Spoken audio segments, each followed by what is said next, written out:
Hello again, welcome to South Tonight, coming to you from the Hunt Museum in Limerick. And seeing as we are in Limerick all this week, we've got an array of Limerick guests for you to meet. Like tonight, we're going to be finding out more about the Fresh Film Festival. That's happening here in a couple of weeks' time. And it's no ordinary film festival because it gives young people aged 12 to 18 the chance to make their own films. So that's quite special. But first, on a financial note, last week we had a look at the issue of home insurance, and we found it to be such a huge issue that we really thought we'd have to return to it again this evening. So I'm joined once again by Gerry Owens from Mobile Mortgages. Hello, Gerry. Martina, how are you? Very good, thank you. Now, as you know, last week we did discuss property insurance, and a viewer, first of all, has written in asking for an explanation as to what is or is not considered contents. Contents would be defined as items you can take out of the house. Like the furniture we're sitting on can be taken out. Fitted furniture wouldn't be considered contents to be part of buildings. Your toiletries in the bathroom, the washroom, the sink, the bath, the toilet, they're part of the buildings. The white goods in the kitchen, your fridge, freezer, your cooker, they can be taken out and they would be considered contents. Your wooden floor would probably be considered buildings because really you can't take the wooden floor up. So it's anything you can take out of the house would be considered, strictly speaking, contents, and anything that you can't take out easily would be considered fixtures, fittings and part of the buildings. All right, so I mean, I would have thought that too, but then it does require further thinking when you say things like, you know, the fitted kitchen, you know, I would have thought of that as being contents, but obviously it's not. It's not, but there is an important issue to look at here. If you have a non-standard kitchen, you know, granite worktops, special wood in the doors, you must allow for that in the figure you put in as what the building's cover is. For example, most insurance companies will insure the building sum assured at maybe €150 per square foot to build. That's standard construction. If you have outside standard construction, special designs, special wooden floors, you must allow for additional cost in the building's figure. Now, it might only be 20,000 to cover that, but it wouldn't necessarily be included in the standard because all the insurance company is doing is saying, we will replace the property if it's totally destroyed using modern building construction methods, using standard materials. And when we're renewing our policies every year, should we go and price all the goods in our house? Should we go to furniture shops and price what new furniture would cost should we need to replace them? Well, not necessarily unless you've made a material change during the course of the year. But some people have a huge difficulty in trying to put a value on their contents. And look, it is no harm to go from room to room and say, right, I have a bed, I have a carpet, I have a curtain, I have a wardrobe. If it's not fitted, leave it alone. All right? And put a price on those. Now, it's not difficult to go to a telephone directory, pull out a furniture store and say, what is the cost of these items? It just gives you an idea of what the value is. Because most insurance companies now insure a percentage of the buildings and on that basis will charge you a premium. For people starting off, it might be 15% of the building sum assured. So if your sum assured is 200,000, 15% will give you contents of 30 on the basis that it's a new house with little furniture, little contents.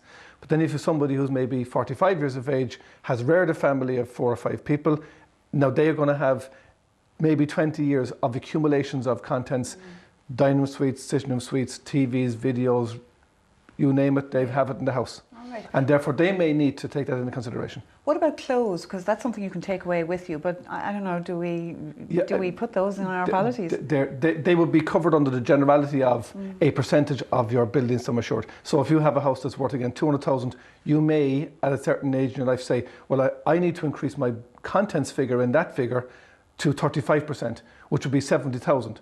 And that's covering your carpets, your curtains, anything you can take out of the house, your cameras, your video machine, your TV, and your clothes. Now, a lot of people will kind of overvalue because you don't wear all your clothes. But you might say, well, okay, if I was replacing these clothes, I might spend 50% of what the real value is. And then value is a very difficult figure because the clothes will be out of fashion. What about sentimental items? Because they have great importance to people, but they can't necessarily be replaced, can they? They can't. And strictly speaking, again, in that area, the insurance company is covering the replacement of the item. And it's very important to keep in mind the policy excess. Okay, so if you had 2 or 3 items that were broken in the house as part of contents, it might be a vase, all right? You might have a glass top table. They're 2 separate items. And the policy excess will apply to each item because each item is its own claim. Okay. Now, in a fire situation, then it's total destruction, and therefore it's going to be complete replacement of the property and also a complete replacement of the contents. Now, I doubt anybody could remember all of their contents. They'll forget things. But you're right, pictures are a sentimental item. They only really have value for the person who's in the photograph or the people around them, and you can't replace that. Another viewer has written in asking, what is all risks cover? That's what's covering all of your property outside the home that you wear in your back. It's going to cover your engagement rings, your cameras, your glasses. And to put it in context, if you have a good engagement ring and you go to a hotel and then you go to the bathroom in the hotel to wash your hands, okay, you take off your engagement ring, you put it in the thing on the soap stand, you wash your hands, you dry your hands, someone's with you, they disturb you, they're talking to you, you walk out the door, and 10 minutes later you realise, where's my ring? You go back to the bathroom and you find the ring is gone. Right. Now, someone has taken that. Is it lost or is it stolen? You don't know. Doesn't matter. Bottom line is it's gone. If you haven't got all risk cover, it's gone. If you have all risk cover, you can put your claim in. Obviously, you're going to go to the proprietors and say, look, my ring was taken inside in the bathroom. I left it down. Silly, but look, do you have... They don't have cameras in there, so they can't identify who took it. So you don't have a cover. Now, in addition to that, you can also get all risk cover inside the home, because you do have people who lose rings down plug holes or whatever it is, and if it's gone, you make your claim and you say, look, I had it one day, next day it's gone. I don't know where it's gone to. So it's lost inside the home. Okay, now just finally, because we're running out of time, there's a couple of other things. Personal risk and accidental damage. Could you sum those ones up for us? Again, in terms of accidental damage, it is where somebody walks into your house and they're having a bit of a party and somebody trips over something, falls over against somebody else who knocks to a glass of water, maybe down the back of a TV. That's accidental damage. Okay, nobody expected it to happen, it happened. Personal accident then is where, for instance, you might do something totally unintentionally which causes damage to someone else's property. Now, to put it in an analogy, let's say you're playing golf and you sky a ball into the car park of the golf club and you break somebody's windscreen. That can be claimed on your house insurance policy. Okay, right. Well, we're going to have to wrap it up there, unfortunately. And I know we could get back to this again. We really have only, again, touched the surface.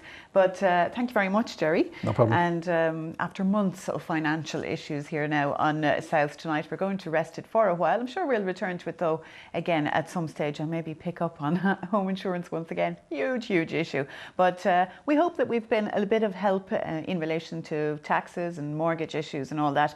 And now we want to help with your fitness. So we're going to be starting a new health and fitness slot next Monday on the show. So if you haven't kept your New Year's resolutions yet, don't worry, it's never too late to restart, okay? We're going to have that on the show next Monday, so join us for that. But anyway, we're here in Limerick all this week for South Tonight, and the Fresh Film Festival is happening here in just a few weeks' time, just towards the end of this month. To tell me more about it, I'm going to be joined by Jane Foley. She is the artistic director of the festival, and that is in part 2 of the show.